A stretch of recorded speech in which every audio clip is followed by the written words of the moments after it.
What is Cayetano Tolosa doing here? It seems like the office politics have already started even before Lola has arrived at J Block.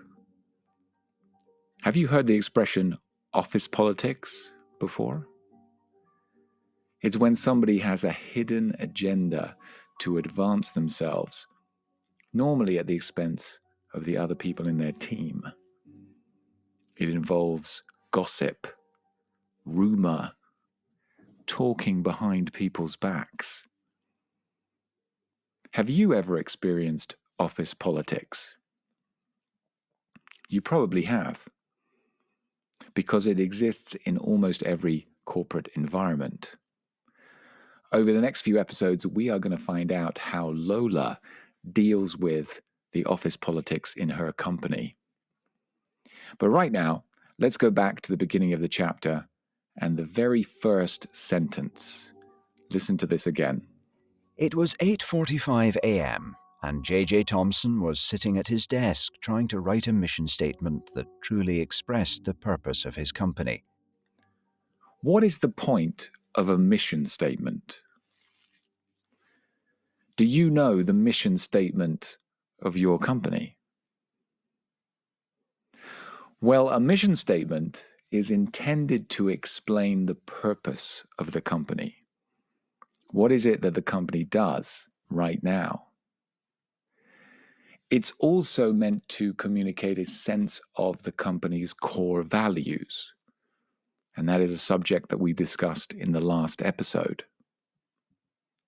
A mission statement is directed at the employees of the company, the management of the company, and the clients of the company. It is meant to inspire the employees.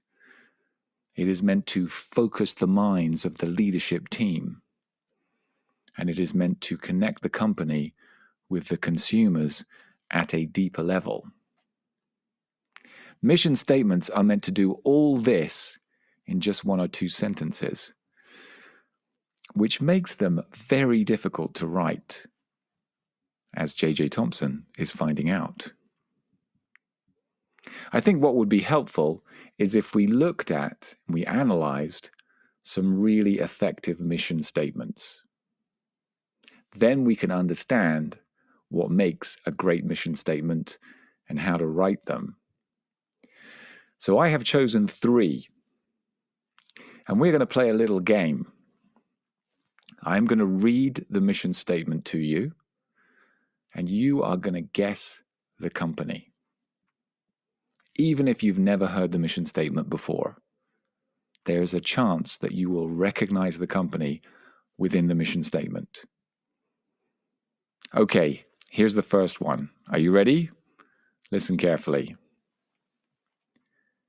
To inspire and nurture the human spirit, one person, one cup, and one neighborhood at a time. I'll give you 3 seconds to think about it.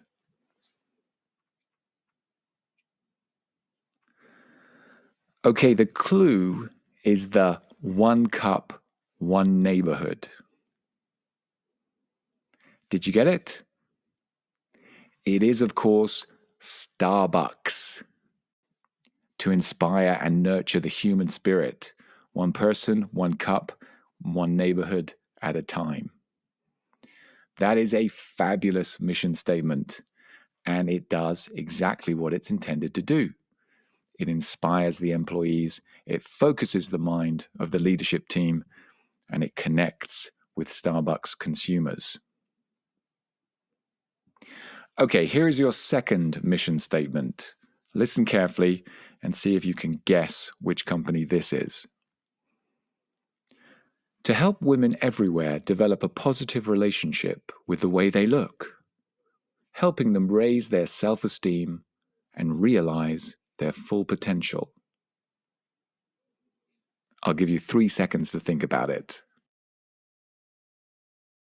It is not a cosmetics company, because we are talking about women developing a positive relationship with the way that they look, developing their self-esteem. It is, of course, Dove. And when we cover these topics in Club Gratton, our online business English platform, there is always at least one woman in the class who immediately recognizes this mission statement as belonging to the company Dove, even if they've never heard the mission statement before. They get it. And that is the power of a really well-written mission statement. So well done, Dove. We really believe in you. Okay, here's one for the boys. Are you ready? Listen carefully. More than building machines, we stand for the timeless pursuit of adventure, freedom for the soul. I'll give you 3 seconds to think about it. Okay, it might help if I read it in my best American accent. Okay, here we go. More than building machines, we stand for the timeless pursuit of adventure, freedom for the soul. It's not a car company, it's a motorbike company. Have you got it? It can only be Harley Davidson. So there you go. 3 examples of effective mission statements. They all demonstrate the purpose and the values of the company to the employees and the customers. Now let's get back to the story. So J.J. Thompson is struggling to write this mission statement. Have a listen to this sentence again. He wanted to demonstrate its core values to all the stakeholders. Who are the stakeholders? Well, first let's define the word stakeholder. It is literally someone who holds a stake in the company. S-T-A-K-E. So what is a stake? Well, in a general term, a stake is when you have a personal interest or involvement in something. Normally, it's financial. So when you bet at the gambling tables of Las Vegas, you put down your stake onto the roulette wheel. This is the amount of money that you are willing to lose in the hope of gaining something. It is your personal interest in an uncertain outcome. So when the stakes are high, you are betting a lot of money. You are taking a lot of risk. You have a high degree of personal involvement in the game, in the company, in the competition, whatever it is. So when we talk about stakeholders of a company, it is anyone who has a personal interest in the success of the business. Anyone who will lose if the business fails and gain if the business succeeds. And it doesn't just include shareholders or bondholders. It doesn't just include employees, management, suppliers. It also includes the community, the local and regional government, and any other business who has an indirect connection to the company. These are the stakeholders, and J.J. Thompson wishes to communicate to all of them in an effective way. And that is why he is spending a lot of time thinking about his mission statement. Let's analyze some more common expressions. Listen to this sentence again. They had been operating in a marketing vacuum for some time. Consequently, he was thrilled to have Lola on board and expected her to hit the ground running. Operating in a marketing vacuum. Existing in a vacuum. Well, if something exists or happens in a vacuum, it operates in total isolation. It has no interaction with other people, places, or actions. And when we use this expression in a business context, it almost always has a negative connotation. We can't operate our business in a vacuum. J-Block can't exist in a marketing vacuum. it needs interaction with other elements. So that expression was quite simple. The next one is a little bit more complex. To hit the ground running. Well, this means to operate at full speed as soon as you start something. There is no build-up. There is no acceleration. As soon as you arrive, you are moving forwards at full speed. Now, we're not sure of the origin of this expression, but some people believe that it started in the Second World War, when troops were moved into battle. As soon as they got off the automobile or the train or even the plane, as they landed on the ground, they had to already be running so that they didn't get shot, so that they could get into position. So it makes sense, right? It's a very popular expression in business, particularly when you refer to employing somebody with the relevant experience. What you're saying is this person needs to be productive as soon as they arrive. No need for training, no need for preparation. They need to hit the ground running. And this is J.J. Thompson's attitude towards Lola Badiola.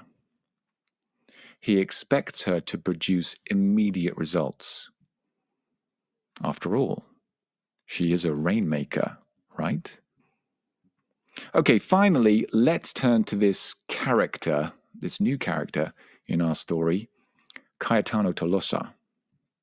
He is the salesman who will be reporting directly to Lola.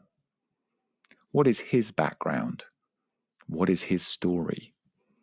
Let's have another listen. Despite his lack of direct experience in the cybersecurity sector, he was very well connected, plugged in, as they say in Spain, and could open doors to some of the biggest accounts in Europe. Well connected. This is an expression we use for someone who has important or influential relatives or friends. It's quite a simple, self-explanatory expression. Are you well connected? Is it important to be well connected in your industry? Are connections more important in some business cultures than others? For example, in Latin versus Anglo-Saxon business cultures. These are interesting and potentially controversial questions, which will be explored during subsequent podcasts. But right now, we have reached the end of this session. We've discussed mission statements, stakeholders, and we've covered some really cool common expressions. Make sure you join us for the next podcast. You can find out what happens on Lola's first day at work as we continue to entertain you to a leadership level of business English. Until then, keep practicing and try to avoid any office politics in your department.